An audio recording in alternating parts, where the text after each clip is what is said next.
I simply would not have had a stand-up comedy career, period, without social media. So I tend to remind myself when I get frustrated with the algorithms that I am ultimately grateful for it.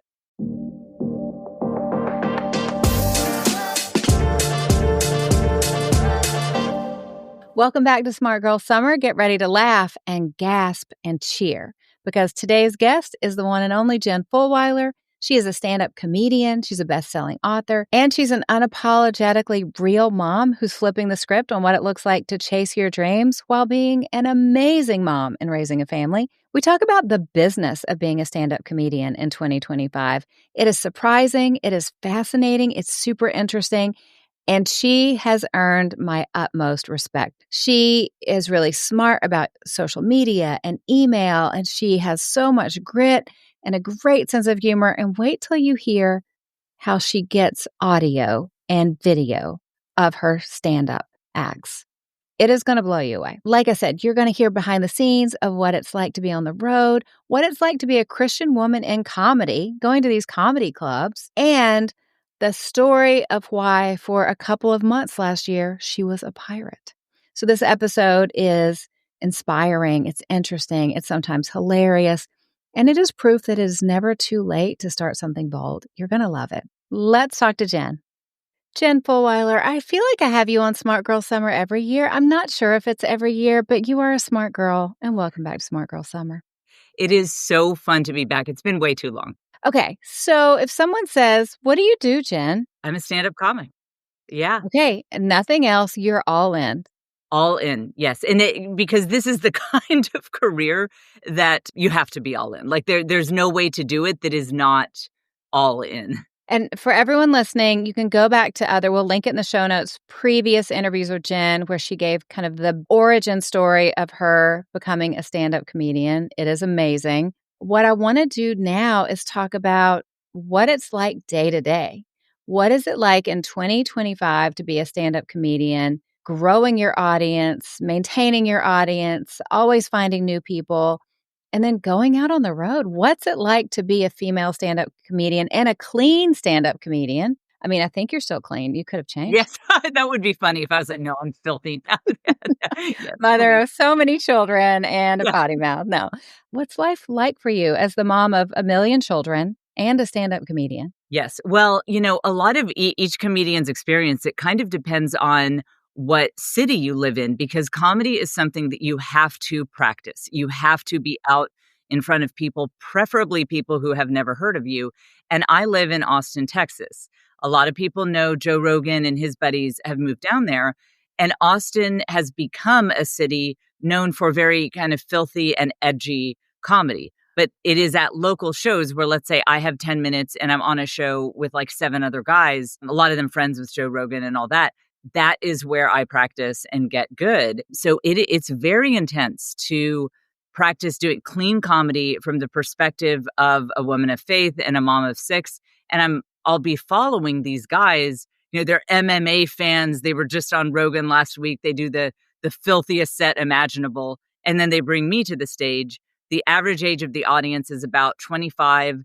I'll be like, hey, anybody here have kids? Silence. Nobody has kids.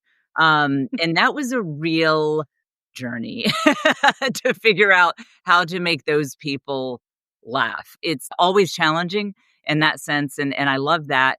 And then, yeah, you hit the comedy clubs, and it's such a worlds colliding moment because my fans often bring babies to the comedy clubs because all my fans know that I'm very welcoming of the mom experience and the pressures that are on moms. But these comedy clubs are like, you would think they'd never seen a baby. You would think they don't actually know what a baby is. They're so shocked by, yeah, I mean, if someone tried to bring in like a water buffalo to the club, they would be less surprised than my fans trying to bring in babies. It's such a fun career because I'm really combining these two very different worlds. A lot of Christian moms, just people like you and me, and then the stand-up comedy world, which is very different. So it's never a dull moment, truly. I'll tell you, my understanding of stand-up comedy from a female perspective only comes from Marvelous Mrs. Maisel and Hacks. Yes. Yeah, those are fun shows.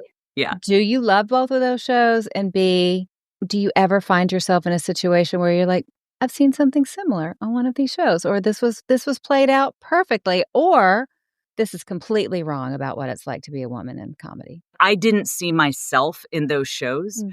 because all we think about in this day and age is like, how do you get a clip to go viral? And, and there's all this comedian inside baseball. You might have seen clips where comedians are talking to the crowd. They Yeah. call it crowd work, where, they're like, hey, where are you from? Are you guys dating? The reason comedians do that is because it takes a long time to come up with consistently funny material. And they want to save that good material for their special. They don't want to put it on social media. So that's why they're talking to the crowd. They're kind of doing some improv there. I don't like that personally. I feel like if people paid to come to my show, it's my job to entertain them, not to make them part of the show. But it's like these are the kind of pressures that I'm facing of, do you hire an expensive social media team? What is your YouTube presence like? That sort of thing. So I love those shows, but I didn't see the struggles of a comedian in 2025 in those shows.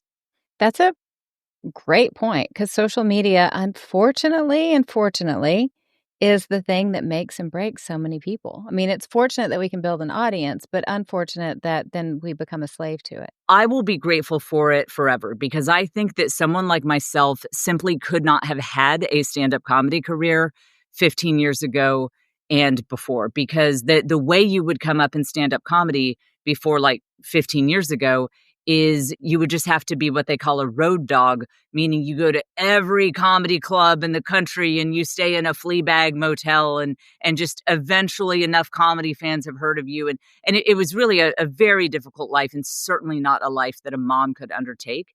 And what I love is I can tour much less than the road dog comedians do. Of course, I still tour, but it's not, 7 days a week for 6 months or something. And then I can get some great clips. I can put them on YouTube. I can put them on social media. And then new people are finding me and discovering me. And I simply would not have had a stand-up comedy career, period, without social media. So I tend to remind myself when I get frustrated with the algorithms that I am ultimately grateful for it. Yeah, that's a great point. Okay, what is the business model like for a stand-up comedian if you're not a road dog? So, are there other ways to make money? What does it look like? It is touring. My income Okay. is it's touring and actually Patreon. So my Oh. my income is probably it's probably about split between Patreon and touring. So for those of us who can't tour all the time, I do put a lot of love and effort into my podcast, and then the podcast feeds Patreon, and I now make a significant income from Patreon. A lot of people know I used to be a daily national radio host on Sirius XM doing a 2-hour show. You were on it many times, 2-hour show 5 days a week. And I now make more money on Patreon than I did doing 1 hour a week of Get podcasting. out of town. Touring is a significant source of income. You get merch sales, and so in some ways it works to my advantage that I don't tour often, that I'm not a road dog, because my fans do tend to show up pretty strong when I go to their cities. Now, the difficult thing is it is hit or miss. In fact, last time I was in Nashville, so the first time I was in Nashville, I sold out Zany's big comedy club on a Tuesday. So the next time I went, I was like, oh, easy. Like, we'll just sell this thing out. Allie, I couldn't sell tickets to save my life. And I looked back at what it was, and I had chosen back to school week. And my DMs were full of women being like, oh, my friends and I wanted to come to your Nashville show, but it's parent orientation night in the big school district. I couldn't sell tickets to save my life. And so I think that's probably the hardest part of a career like this is you have a show, it's sold out, it's big, it's booming, you're excited. And then you get the ticket sales for your next show and you're like, what's going on in Philadelphia? Like, what?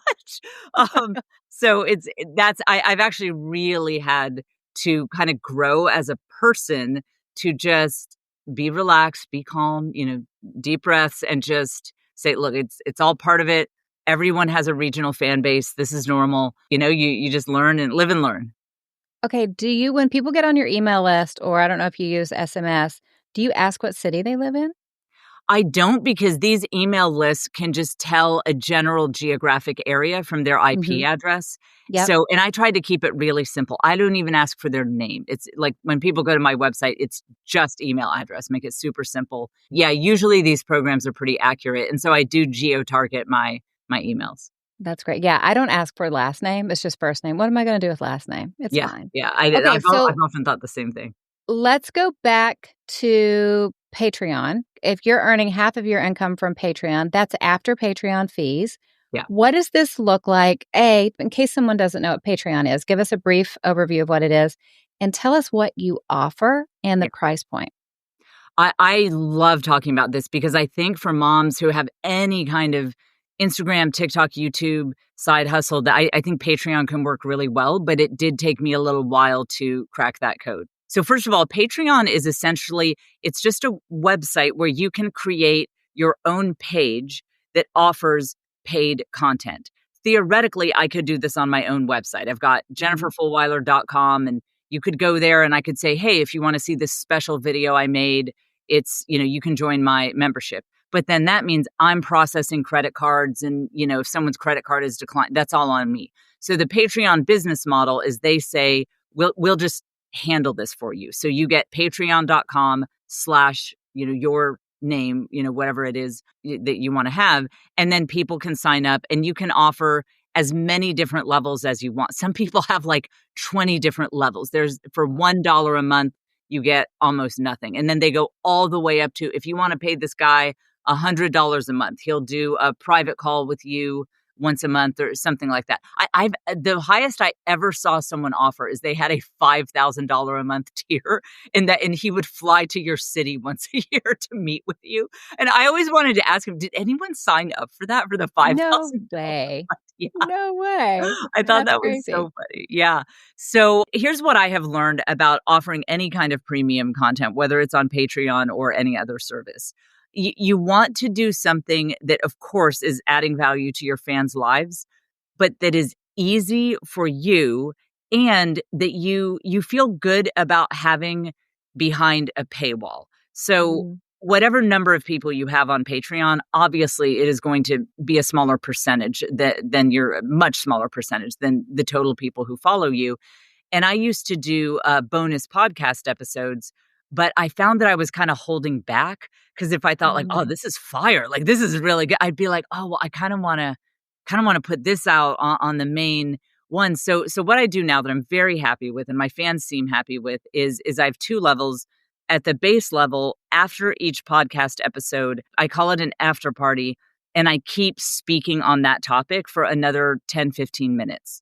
And so in that case, it's great because I might tell a more private story, like, okay, that argument I referenced with my husband, here's what it was really about. And so that would be Patreon content because I don't want that like on YouTube for my kids' friends to see. And my fans love that I give them lots of behind the scenes stuff. And then I have a higher level that it's essentially me as kind of a life coach, where I often joke, I'm like, look, I'm not the life coach you want. I'm also not the life coach you need, but I'm the life coach you got here on this Patreon. And so I do a video once a week where it is my behind the scenes of business struggles I'm facing. I have 6 kids, so I might, for example, on a recent Patreon at that level, I brought them into a day of trying to run around between interviews, meeting with my manager, and I had 2 events at 2 different kids' schools, and I just brought them into that and walked them through, okay, here's how I am staying calm. Here's how I'm not feeling guilty about the fact that I wasn't able to do that one thing. When people join at that level, they get the lower level content as well as that sort of thing. And that's been working great for me. And what I love is it's easy. It's not a source of stress in my life. Yeah, that makes perfect sense. Okay, that's fascinating. And you promote Patreon on your podcast and through your email list? Actually, mainly just through the podcast. What I have found is that people have to have spent a significant amount of time with you to make a purchase. And I have a lot of people on my email list. They've just seen a couple comedy clips. They want to know, they'll think about it if I'm coming to their town. And I found that it just wasn't that effective to promote Patreon on my email list. It's really the podcast people. Because if you're Okay. listening to an hour-long podcast by me, once a week, you feel like you know me pretty well, and Yeah. you might actually want to pay $5 a month or whatever it is to do, to get a little bit of bonus content. Yeah, that's a great point. So tell me about the new podcast, new to me. What's the format? How did you decide, considering you've done so many different things? You did have that national show. How did you decide what the format for this show would be? Yeah, so I've actually been doing it since 2020. So I left Have SiriusXM. you? Yes, yeah. Wow, time just speeds I by. know, yeah. So five-year-old Crazy. podcast. Okay, that's an And I old started, podcast. but it took me a while to get into my groove of, Yeah. what do I want to talk about? What feels right? So the format is where it's almost like I am speaking to myself 15 years ago. It's just advice, things I've learned. Here's how you stay sane in this life, juggling mom life and just beauty treatments and that sort of thing. And so yeah, and it's sometimes if there's something going on in pop culture or whatever, I'll talk about that. But it's very personal to me in the sense Mm, that it's not really a well-branded podcast because it is kind of a wide-ranging, it's all the random stuff that I am into, which is very random. And I know that if I were to brand myself better, I could have more listeners if I would stay in a more narrow lane. But what I same. found is, yeah, and I know you, Allie, Mhm. you know this. It's very hard to stay consistent with Yeah. content like that. Unlike having a radio show with a boss who will yell at you if you don't show up and live airtime. It's so easy to just say, "Who cares? We'll skip it this week. Who cares?" Yeah, And I I would just be hit a so point. bored if I Yeah, only did one topic. So bored. yeah, exactly. And I hit a point, it was about 3 years ago, where I thought about quitting the podcast, and I said, "No, I shouldn't quit because I do have a fan base there, but from now on, it's just what I want to talk about. It won't be a narrow niche, and it won't be super well branded, and I'm going to call it the Jen Fulwiler show, like, not, like, talk about life with Jen. It's because I just wanted to use my name because that way I can talk about anything. And what has really worked for me about that is it's no stress because I never promised anyone anything other than just, I'm gonna get on here and tell you crazy stories about whatever mess I got into. And I get into a lot of messes. Did you know that my face was half paralyzed for the first part of this year? No, and the Oh, reason I don't know anything about anything because 'cause I've barely been on social media for the past year. good So, for you. Yeah, well, it's been a little bit of I needed to reset my algorithm yeah. because I had too many of my colleagues showing up in my algorithm, and it gave me feelings of comparison, Right, right. and I've been building an app for the past year, and I just haven't had time. That's so So, it's bananas. exciting. Well, Good for but it's not you. we're thank you. We're not talking about the app, though. I wanna hear about what happened to your face. What caused it?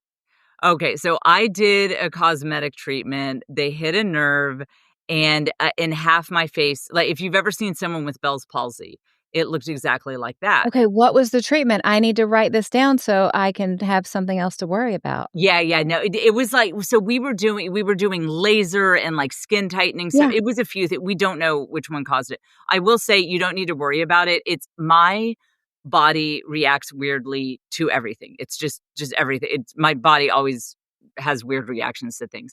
But because it was so weird and it never happens, we weren't sure it was going to go away, and Jen, I looked crazy. You know what? I will show, I've never I shown would this very publicly. much like So to this see is this. another thing. My Patreon blew up when, I said, "Okay, I'll show you guys on Patreon what I look like." Did And, you like, just everyone, stop doing videos for a while? What did you "What?" do? Oh, no, because 'cause I'm so crazy. Allie, I was, because I couldn't close my eye either. I wore an eye patch and a mask on my podcast, unironically. I'm that crazy. I was like, "That's fine. That is I'm gonna keep so doing the podcast." terrible. I can't imagine. Yeah. So, I'll hold this up. I think you will be able to see, look at that.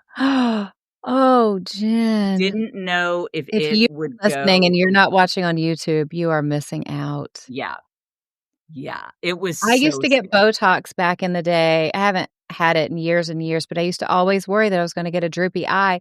That is a droopy eye and a Oh, droopy face times 10. oh, it was so, and again, didn't know if it would get better. I'm going to show you a shot here of, so this was my first podcast episode after it happened. My fans had, like, they didn't know anything had happened. I unironically showed up for you can describe for the audio listeners what I look like here. Oh my I just gosh, showed for she's my wearing an eye patch, and it's like a mask up to your nose, yeah. and you look like a redheaded pirate, I like did Pippi Longstocking without the pigtails. I did that for 2 months. Jen, Yep. Oh, and I was filming a self-funded comedy special. When no. this happened, it was on the calendar to film this self-funded comedy special. I'd already paid the film crew, What did you and so I do? was praying like, "Please, God, let this resolve." And it did. It was like biggest answered prayer of my life. My face looked better by the time I filmed the special, but it did not look like it was on the trajectory to be better by the time I filmed the special. I am shocked. I have unlocked a new level of anxiety because here's the thing. My husband will often hassle me because I have said, when I'm 65, I will probably get a facelift. And he's like, that's so vain, blah, blah, blah. I'm like, I get it, but I have to be on video. There's a certain level of pressure with appearance. Do we want it to be that way? No. Is it that way? Yes, for us with our businesses. So just the idea that your half of your face falls down and literally just hangs down. I know. Jen. It was and again, my career, stand-up comedy, I couldn't smile. I was like, "Is my career over?"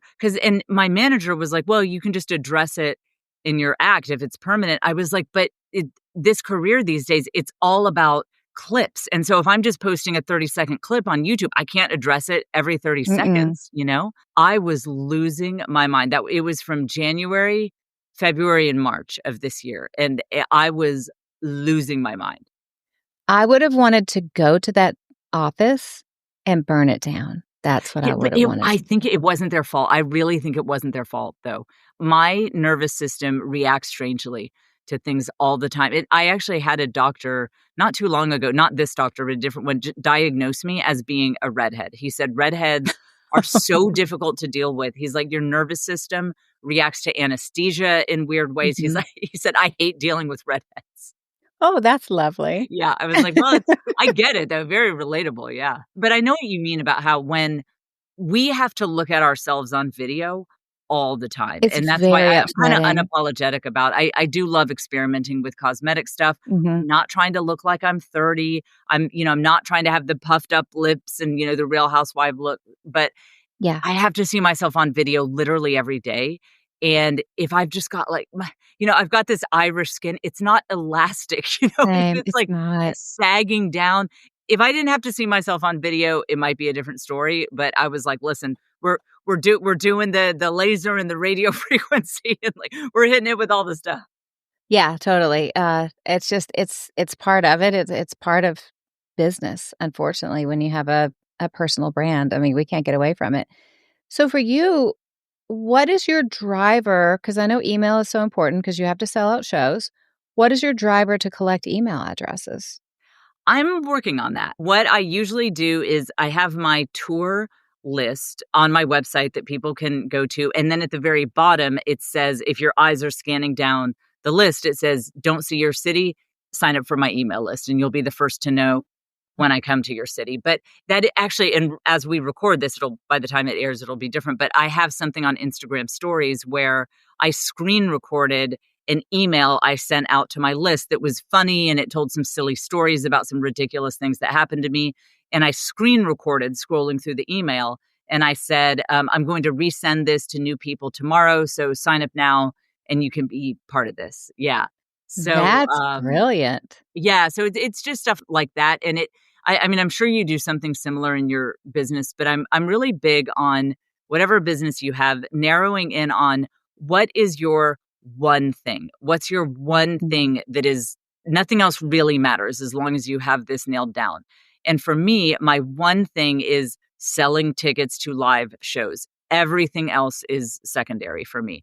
So I try to be strategic with my email list and specifically target people who might be likely ticket buyers. So, I'd Mm. rather have 5 people sign up who are interested in going to shows than have 100 people sign up who just saw one silly clip and they don't care. And, they're never really going to buy a ticket to see me live. Yeah, totally. What about social media? What do you feel like is working for you right now? How do you plan things out? And do you spend a lot of time every week just being creative and thinking about things to put on social? No, not at all. So my secret to Oh. social media is I have outsourced it. I do not have to open any social media apps ever if I don't want to. I've hired a Mhm, team and I'll tell you guys if it's helpful to people. It's depending on what package you get. Often it's like 2,000 a month. It mhm. depends on like if they're managing YouTube or more, it can be a little bit more. But roughly that's probably what you're looking at on the lower end. So some people are like 4,000 a month. That's But crazy. for me, it's somewhat easy to get content because I do live shows. And Mhm, again, my one thing is sell tickets to stand-up comedy shows. And I have found that when I do material that is not stand-up comedy, it might do well, people might like it. It does not sell tickets to shows. I had a mm, funny commentary sketch it got something like 8 million views while I had tickets on sale to some shows coming up. mhm. Allie, it did it did not sell 1 ticket, like, not 1. 8 million views, did not sell 1 ticket to a live show, and so, yeah, whereas a stand-up clip, it might not get 8 million views. If it gets whatever, some much smaller number, the nice thing about that is whoever really sat and watched that entire clip, obviously they like stand up enough to watch a clip. They like me. So they might actually go show up to one of my shows. So I just gave myself permission. I was like, I don't think I have to do any content other than stand up, Right. which I can film at my shows. Because that's my one thing is selling tickets to shows. So I just don't think there's pressure on me to do other content. So it took me 18 months to learn how to get really good at filming. And Mm, I carry a big camera case, like a professional grade camera case, camera, professional lens, professional audio. I am my one woman film studio. I don't travel with an assistant. It's just me. And when I show up to my shows, I set up my camera at the back of the room, just keep my fingers crossed that nobody steals it. I mic myself up with my own audio, and then I actually edit it all together at the end, and I choose which clips I want to post, and then I send that to my social team, and then they do the subtitles and things like that. But it does make content pretty easy for me because I'm doing the mhm. shows anyway. Yeah, I just have to film it, and then my social team takes it from there. Okay, I'm fascinated that you don't travel with anybody because travel is so soul-crushingly lonely. Yeah. Why do you do it alone? Money. I Oh, I that's don't fair. I Okay. don't have the mo I mean, I've got 6 kids, like, I need every dollar that can go in my pocket, and it's tough too because, stand-up is a very psychologically hard thing because you're on stage and people are there because they expect you to make them laugh a few times per minute. That's the standard in stand-up comedy. If it's a good show, they should be laughing at least 2 to 3 times per minute, and you're up there for 60 minutes. It's a very intense challenge, and then if it doesn't work, it's so depressing, and that doesn't usually happen with my headlining shows, but I have had a couple where the crowd was weird, they were giving me nothing, somebody got up and walked out, like, it was and then Oh. you just go back to a hotel room alone, I've gotta set up the whole camera, the audio, it's just all me. But yeah, I think that's the thing, as moms, it's like our financial picture is different. If I were like a single young guy,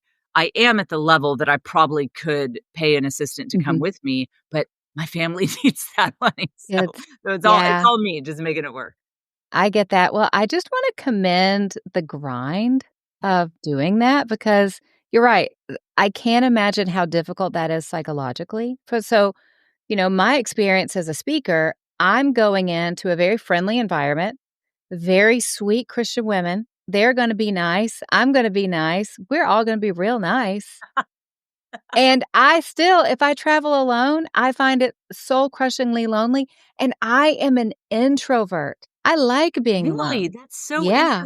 People interesting. are always shocked that I'm an introvert. I'm an At introvert. at what moments do you feel lonely? Is it when you're in the hotel room or if you're at the event and you don't know people? No, I think it's the overall flying alone, hotel room alone, sitting in a green room alone, sitting after you speak alone for a little while, traveling to the airport alone, then getting home. It's like, it's too much alone time when you need more people.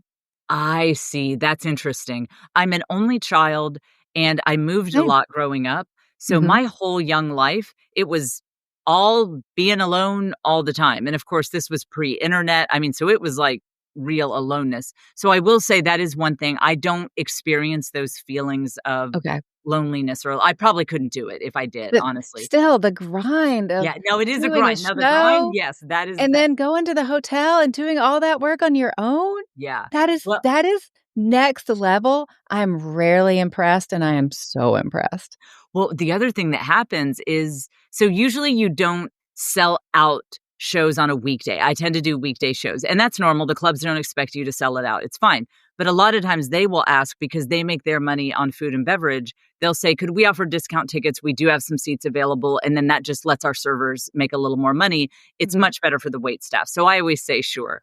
Allie, the people who take discounted tickets to comedy clubs are probably a different demographic that we are used to being in front of. Lots of face tattoos, Oh. um, T-shirts with, very inappropriate slogans on them, Oh. showing up in very intoxicated states. I've had people, yeah, heckle me, be rude to me, say crazy things, and it's, people from really all walks of life in that audience, and they also tend to be quite a bit younger because, it's that they're the Yeah. ones that they're young people, they can't afford anything, and so that's the other thing is that I actually had a show in April where they kinda went crazy. They made the tickets free, which I didn't think they'd do that, and it definitely brought, I will say, a demographic that is not probably I wouldn't have thought would be fans of my comedy. I'm not kidding you, when I was setting up my camera at the back of the room, I started breaking it down because when I saw the people come in, I was like, "Oh my gosh, I'm in the wrong room." Because some clubs have multiple rooms. I was like, Yeah. "Oh, they're seating for a different show. This isn't I need to figure out where my show is." No, it was my show. It was people that took the free tickets, and so it was the funniest thing I have ever seen, that you would see people with, like, marijuana leaf gold chains. They actually, I mean, you could smell marijuana in the room, and these tables of people would be sitting next to the ladies' Bible study from the Yes. local church, and when I looked out on stage, I mean, you could just pick, like, "Okay, that's my fan, that's a free ticket person, that's." It was so hysterical, but also this moment of like, what am I doing? But I will say it was a great show. They loved me. It was a great show. But when I walked on that stage, I was like, "Okay, this is officially the hardest thing I've ever done in my career, that I have to make these people laugh that are," and it's a, like, it was 60% the free ticket people. It was insane. And you killed it. Okay, how do you come up with new content? Do you give yourself a lot of time to just, like, stare out the window and think of things, or what does it look like? I this is a struggle for me. I wish I had regular creative comedy writing time, and I keep not doing that. And so what typically happens is I will get myself booked on a show in Austin, and I know I do try to make myself do new material in Austin because that's why I'm doing these shows. And then the night before, I have an absolute panic and I'm writing new material in terror, and I write a whole bunch of new material then, but I do wish that I had a more consistent practice. But a lot of times it might be building on something that already worked. So, for example, Mm. this comedy special I just filmed that comes out soon, in my previous comedy special, I had gotten a very good response to stories about tension between my husband and me. People really enjoyed those stories. So, when I was brainstorming for this new material, I thought, okay, where is there authentic tension between Mhm. my husband and me?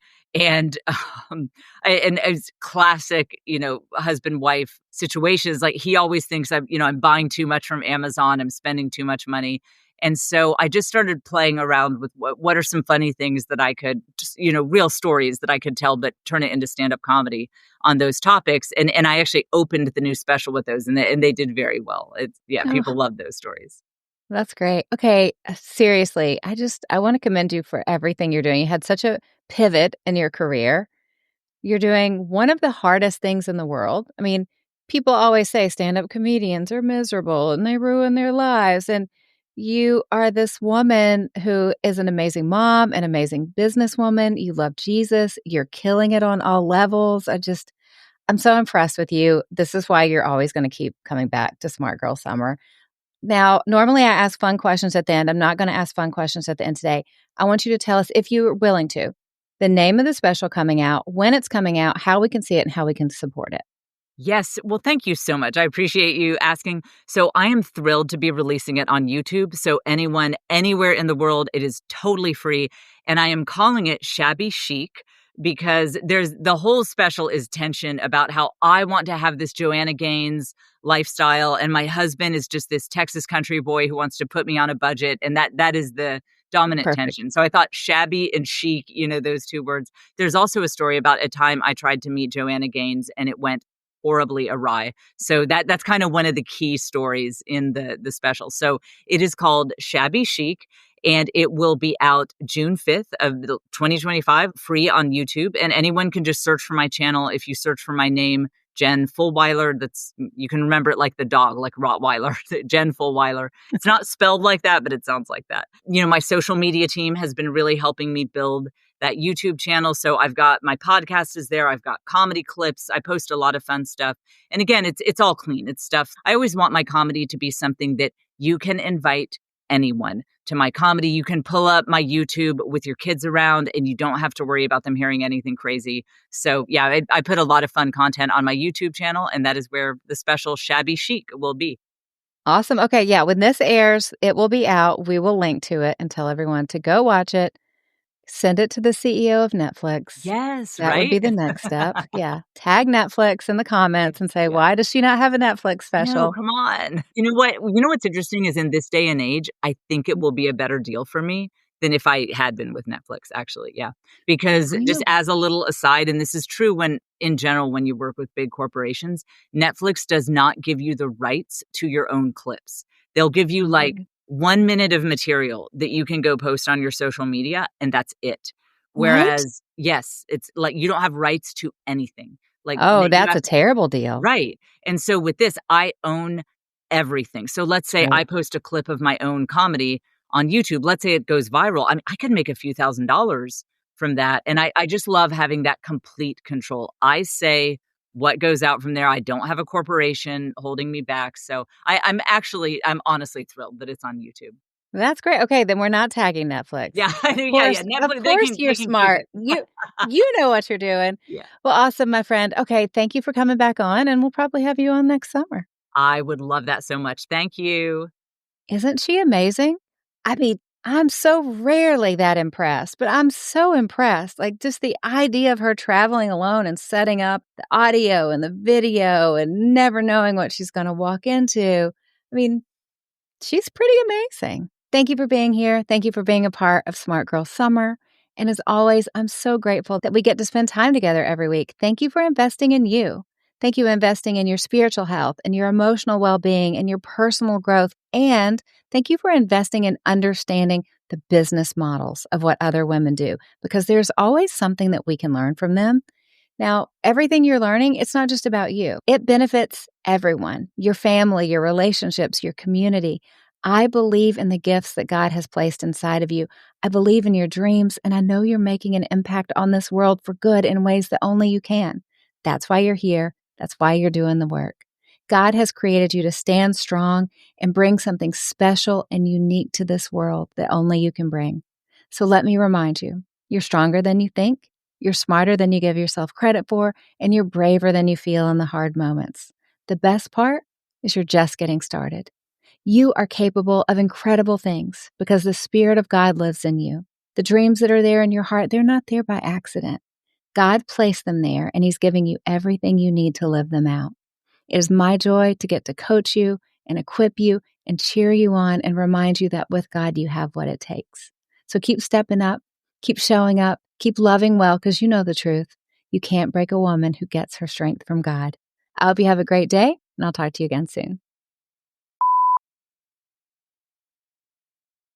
The time. Yeah. Oh, no. Okay. Welcome back to Smart Girl Summer. Oh, sorry. is a big amount of your time. I've forgotten the English language, is a big amount of your time